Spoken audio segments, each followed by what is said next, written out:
Health officials say the new COVID-19 mutation from the UK has officially made it to the United States, and the first case in the U.S. was reported in Colorado.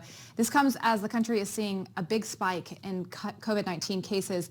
Meanwhile, dozens of cameras were there as Kamala Harris received the Moderna COVID-19 vaccine today, and this was right after she encouraged everyone to get the vaccine.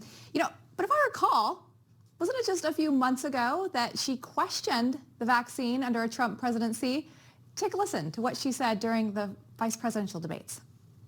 If the Trump administration approves a vaccine before or after the election, should Americans take it, and would you take it? If the public health professionals, if Dr. Fauci, if the doctors tell us that we should take it, I'll be the first in line to take it, absolutely. But if Donald Trump tells us that we should take it, I'm not taking it. All right. Well, the president has been encouraging people to get the vaccine. So technically, she went against her word there. We'll parse some things. Well, to discuss, let's bring in our company healthcare analyst and author of The Cure, a blueprint for solving America's healthcare crisis, Seth Denson, and CPA and business analyst and the author of Positive Financial Karma, Dan Geltrude. Gentlemen, welcome to the show. Good to have you. Good to see you, Lyndsay. Thank you, Lyndsay. All right. Well, I will be honest here. I'm always glad to see someone change their attitude for good here. And obviously, I think it's a good sign that Kamala Harris is showing that she has confidence in the vaccine after she questioned it quite a bit. It wasn't only at the vice presidential debate. It was also many other times in other interviews. But it's interesting here. What this shows you, Seth, is how politicized the vaccine became during the campaign, which is so unfortunate. Well, it really is a shame, right? And I think what Senator Harris was hoping for was that America would have short-term memory, right? But she was right and wrong in that statement. And from the fact that Fauci said take it and Trump said take it. So, again, I guess you could argue that, well, Fauci said it, so now I'm going to take it, even though Trump said take it, now I'm not. But I don't understand. Did she think that the president was down in a lab somewhere making this vaccine?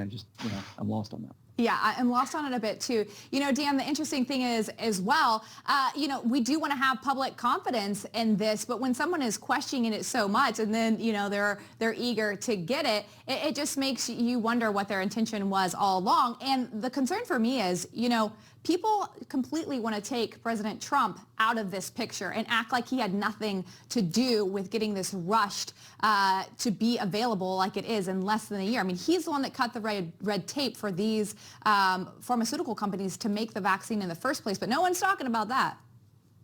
And no question about it. Look, this is all born out of Operation Warp Speed. Without that, and without President Trump pushing, we would not be in the situation that we're in. So we're not there yet. We're going in the right direction. Obviously, we have some distribution issues now. And of course, Joe Biden is jumping all over that. But I'm sure those issues will magically disappear once he assumes the office. Yeah. Yeah, I remember Andrew Cuomo, saying we won't have it here in New York, and that's where the first vaccine took place. It's so ironic. But you know what else is ironic? That the truth is coming out about China. Reports today showing actually that the Wuhan COVID case may have been 10 times higher. A study shows. We've been talking about this, how China hides stuff, and everyone was like, no, they're being honest. No, the media was not tough on China. They said they were being honest with us, and we're seeing, no, they absolutely weren't, Seth.